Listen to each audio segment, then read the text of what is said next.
আসসালামুআলাইকুম everyone, welcome back to my channel cooking studio by Sayeda. আশা করি আপনারা সবাই ভালো আছেন। কুকিং স্টুডিওর আজকের আয়োজনে মোগলাই পরোটা। চলুন দেখে নিই এর প্রস্তুত প্রণালী। প্রথমেই আমি একটি মিক্সিং বোলে নিয়ে নিয়েছি 1 কাপ ময়দা, দিয়ে দিচ্ছি 1 টেবিল চামচ রেগুলার তেল, দিয়ে দিচ্ছি পরিমাণ মতো লবণ। এখন ভালো করে মিশিয়ে নিচ্ছি। ভালো করে মেশানো হয়ে গেলে নর্মাল টেম্পারেচারে পানি দিয়ে একটা সফট ডো তৈরি করে নেব। ডোটা মাখাতে 1/3 কাপের মতো পানি লেগেছে। আপনাদের এর থেকে কম বেশি সময় লাগতে পারে। ডোটা যখন ভালো করে মাখানো হয়ে যাবে, এরপর আবারও দিয়ে দিচ্ছি 1 টেবিল চামচ রেগুলার তেল। তেল দিলে কাইটা আরেকটু ভালো হয়। এখন 2 মিনিটের মতো ভালো করে মাখিয়ে নেব। এখন ডিমের মিশ্রণটা তৈরি করে নেব। আমি এখানে একটি মাঝারি সাইজের পেঁয়াজ কুচি করে কেটে নিয়েছি। দিয়ে দিচ্ছি স্বাদ মতো মরিচ, ঝালটা আপনাদের পরিমাণ মতো অ্যাড করে নিতে পারেন। দিয়ে দিয়েছি স্বাদ মতো লবণ, দিয়ে দিয়েছি একটা ডিম। এখন সব কিছু ভালো করে নেড়ে মিশিয়ে নেব। সব কিছু ভালো করে নেড়ে মেশানো হয়ে গেলে এরপর দিয়ে দিচ্ছি 1 টেবিল চামচ ধনেপাতা কুচি। ধনেপাতা দিয়ে আবারও ভালো করে নেড়ে মিশিয়ে নেব।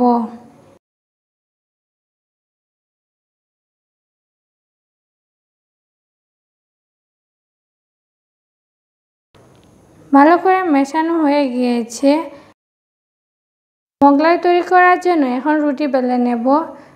একটা ডিম দিয়ে 2টো মোগলাই রুটি তৈরি করে নেব। 2টো ভাগ থেকে একটা ভাগ নিয়ে 1 মিনিটের মতো ভালো করে মাখিয়ে নিচ্ছি। ভালো করে মাখানো হয়ে গেলে এরপর বড় করে একটা রুটি বেলে নেব। রুটিটা খুব পাতলা করে বেলতে হবে।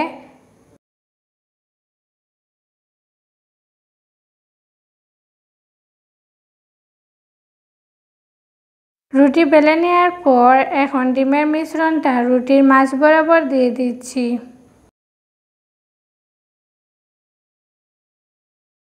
ডিমের মিশ্রণটা দেয়া হয়ে গেলে মোগলাইয়ের শেপটা দিয়ে দেব।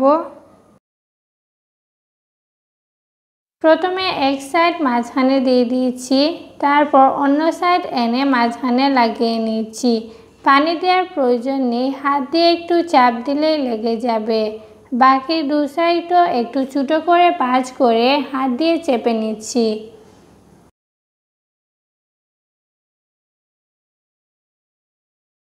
এখন মোগলাইটা খুব সাবধানে তুলতে হবে যাতে ছিঁড়ে না যায়।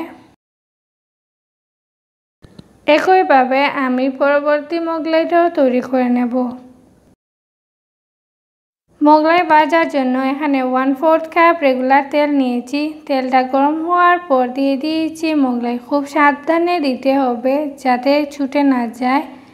মিডিয়াম থেকে কম আছে মোগলাই ভেজে নেব। উপর থেকে কিছু তেল দিয়ে দিচ্ছি। যখন দেখবেন একটা সাইড থেকে কালার চলে এসেছে, সেই পর্যায়ে উল্টে নেব। 2টো চামচ দিয়ে মোগলাইটা উল্টে নেব, তাহলে উল্টাতে সুবিধা হয়।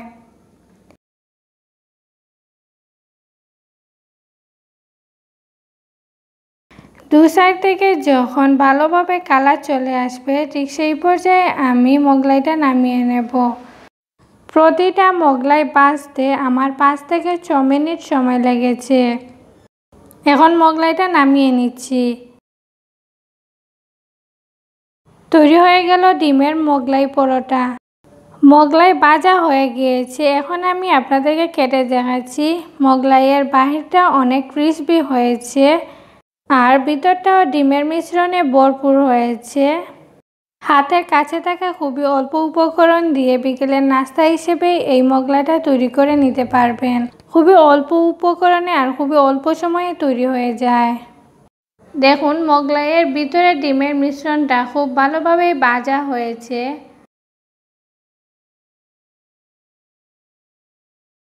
আশা করি এই রেসিপিটা বাসায় ট্রাই করবেন। বাসায় সবার কেমন লেগেছে আমার সাথে কমেন্ট বক্সে শেয়ার করবেন। ভিডিওটি ভালো লাগলে ফ্রেন্ডস অ্যান্ড ফ্যামিলির সাথে শেয়ার করবেন। যারা এখনও আমার চ্যানেলটি সাবস্ক্রাইব করেনি তারা আমার চ্যানেলটি সাবস্ক্রাইব করে পাশে থাকবেন। সবার আগে আমার ভিডিওর নোটিফিকেশন পাওয়ার জন্য অবশ্যই আমার চ্যানেলটি সাবস্ক্রাইব করে পাশে বেল আইকনটি ক্লিক করে পাশে থাকবেন। সবাই ভালো থাকবেন, সুস্থ থাকবেন। আল্লাহ হাফিজ।